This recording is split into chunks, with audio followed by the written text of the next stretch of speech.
Pessoal, vamos então para o nosso segundo bloco, tá? Da nossa aula 8.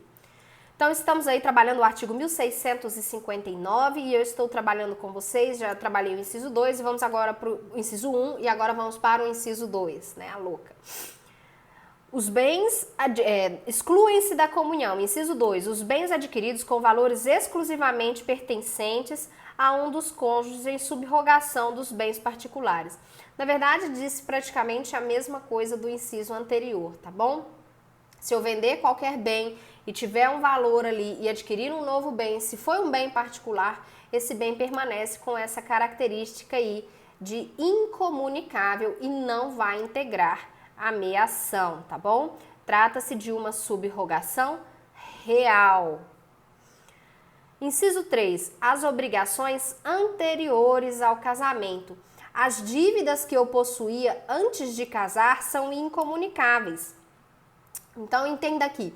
Eu fiz uma dívida, fiz lá um carnê para comprar sapato.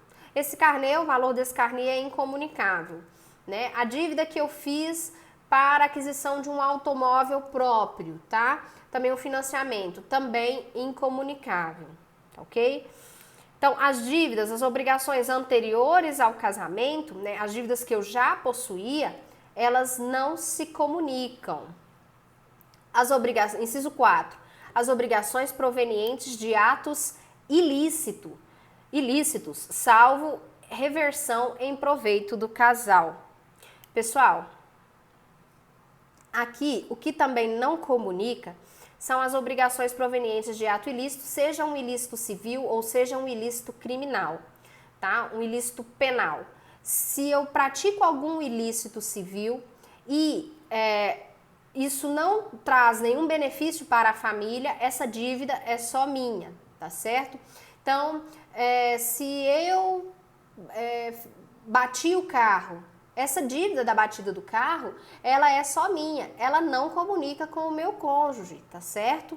Agora, cuidado, as dívidas que eu contrair e reverter aí, né, as obrigações, ainda que por atos ilícitos, que eu contrair e se reverter em proveito do casal, aí comunica, tá? Essas obrigações vão ser dos dois, tá? Tudo aquilo que for para a economia doméstica, que for em proveito, em benefício do casal, vai comunicar, tá certo?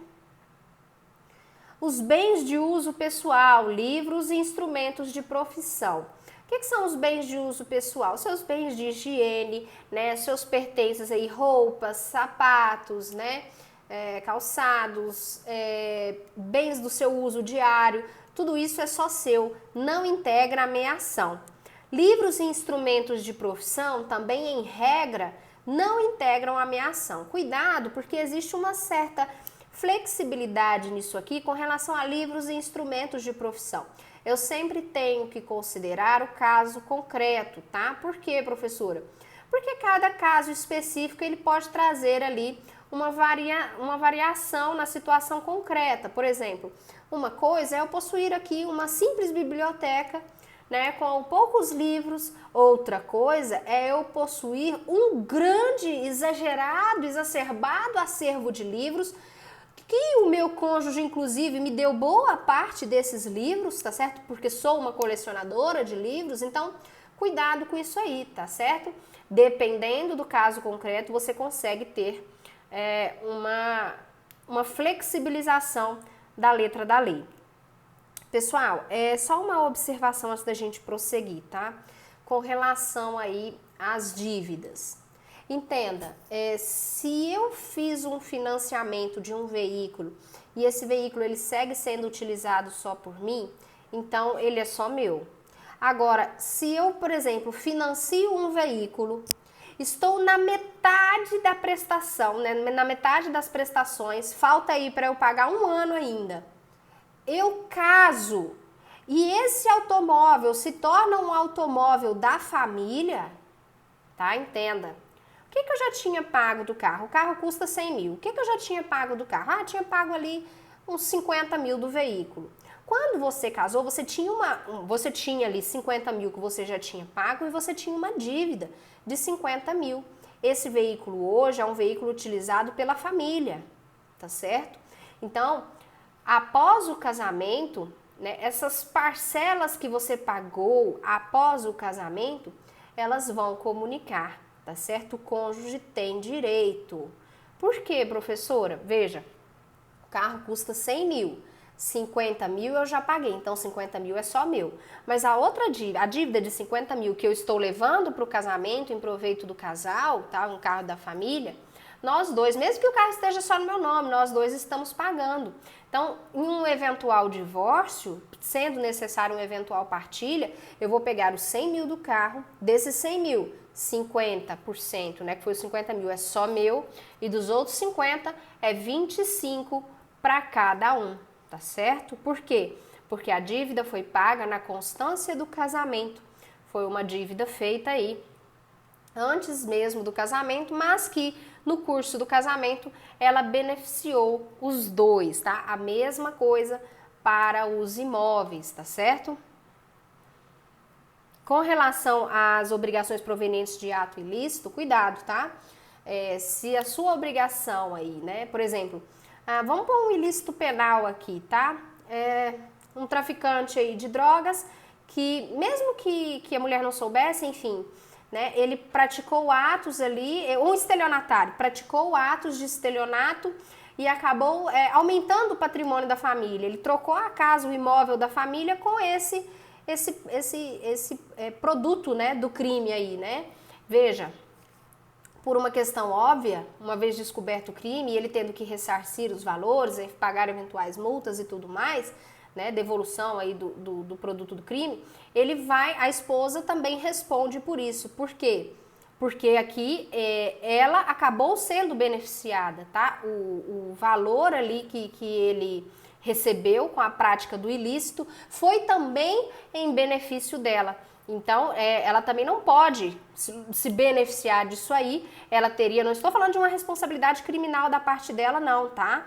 Eu estou falando que a responsabilidade civil, ela vai existir e para visar o enriquecimento sem causa, para afastar o enriquecimento sem causa, desculpe, ela vai ter que fazer essa devolução. Então, embora seja uma obrigação só dele, vai comunicar. Por quê? Porque a vantagem que ele obteve se reverteu em proveito da família, se reverteu em proveito do casal. Então, essa devolução seria devida, tá certo? Inciso 6. Os proventos do trabalho pessoal de cada cônjuge. Cuidado, aqui o que não se comunica é o direito a receber os proventos.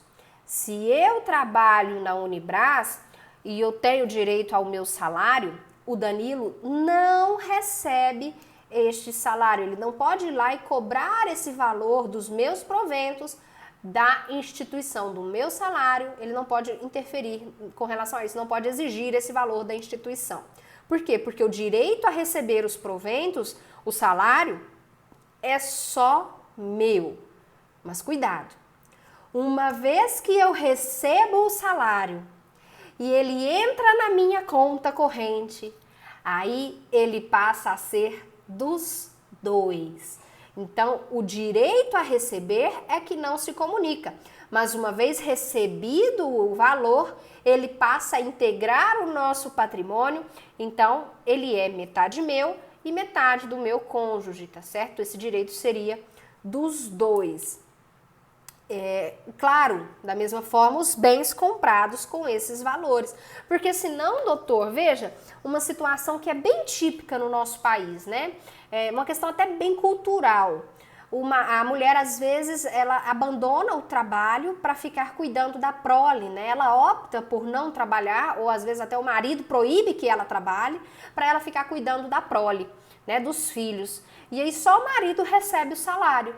Tudo bem, o direito de receber o salário do trabalho dele É dele, apenas dele. Mas uma vez que ele recebe o salário, a esposa faz jus a esse valor também, né? Ela tem direito a participar aí também. Porque se ele pode trabalhar, se ele pode sair e trabalhar fora, é porque ele tem um suporte, um apoio em casa. Alguém que trabalha em casa, embora não receba salário, né? Ela tá ali cuidando dos filhos e proporcionando para ele condições para que ele possa exercer o trabalho dele. Eu estou falando nessa situação, mas pode ser muito bem uma situação oposta, né? O marido que fica em casa e a esposa que sai. Falei da primeira situação porque, assim, na nossa sociedade é o mais comum, né? Não vamos ser hipócritas em dizer que não. Viemos e estamos ainda em uma sociedade machista, né? Onde o homem muitas vezes é o provedor, né?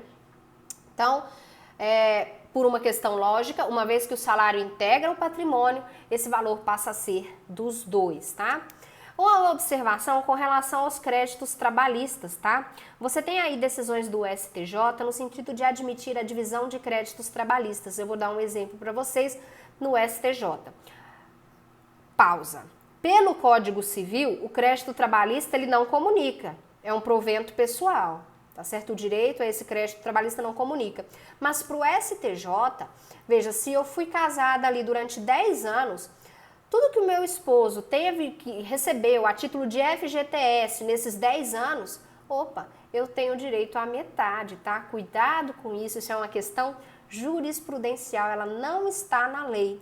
O STJ entende, e aqui é divergente, tá, essa questão, polêmica essa questão, mas existe um entendimento do STJ no sentido de que os créditos trabalhistas comunicariam, a mulher faria jus aí a sacar a metade do FGTS apenas do período em que estiveram juntos, tá bom? Anterior ao casamento ela não tem direito e após o casamento ela também não teria direito. Apenas aqueles valores ali na constância do casamento, tá? Decisão interessante aí para vocês. Inciso 7. Pensões, meio soldos, montepios e outras rendas. Pessoal, meio soldo é a metade do valor pago aí para o militar reformado. E montepios é uma pensão paga para os herdeiros de um funcionário público, tá? Falecido. Então, independente aí, né? Pensões, montepios, meio soldos, qualquer renda semelhante a essas, também aqui não comunica o direito a receber essas verbas, tá bom? O direito a receber essas verbas que é incomunicável, tá bom? Uma vez que a verba é recebida e passa a integrar o patrimônio, aí comunica. Tranquilo, pessoal? E os bens que são incluídos na comunhão? Quais são os bens aí que vão entrar na meação? O marido vai ter direito à metade e a esposa vai ter direito à outra metade. Bens que se comunicam no regime de comunhão parcial, bens comunicáveis, artigo 1660.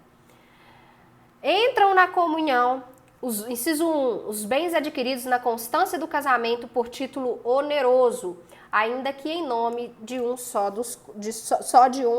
em nome de um dos cônjuges, em nome de um dos cônjuges apenas. Pessoal, aqui todo bem oneroso adquirido na constância do casamento é dos dois, tá?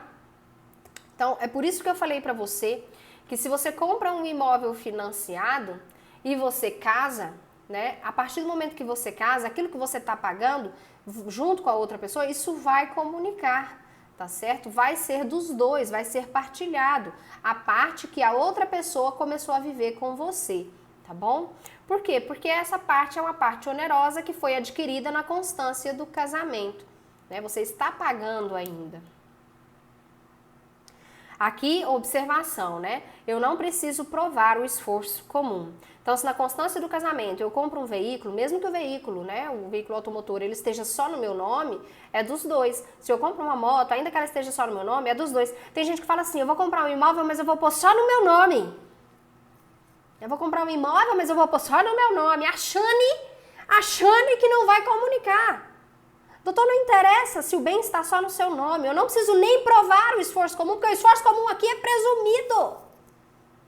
O esforço comum é presumido pela lei. É um bem oneroso que você comprou, que você adquiriu na constância do casamento. É bem comum, vai integrar a meação. Né? O outro cônjuge tem direito à metade, mesmo que esteja só no seu nome. Não seja ingênuo de achar que o que vai botar só no seu nome é só seu. tá? Todos os bens adquiridos na constância do casamento a título oneroso, você paga por esse bem, comunica. Mesmo que no nome só de um dos cônjuges, e a regra aqui é clara, né? Ainda que só em nome de um dos cônjuges, para não deixar dúvida para você. Inciso 2. Após o break, após o comercial aí.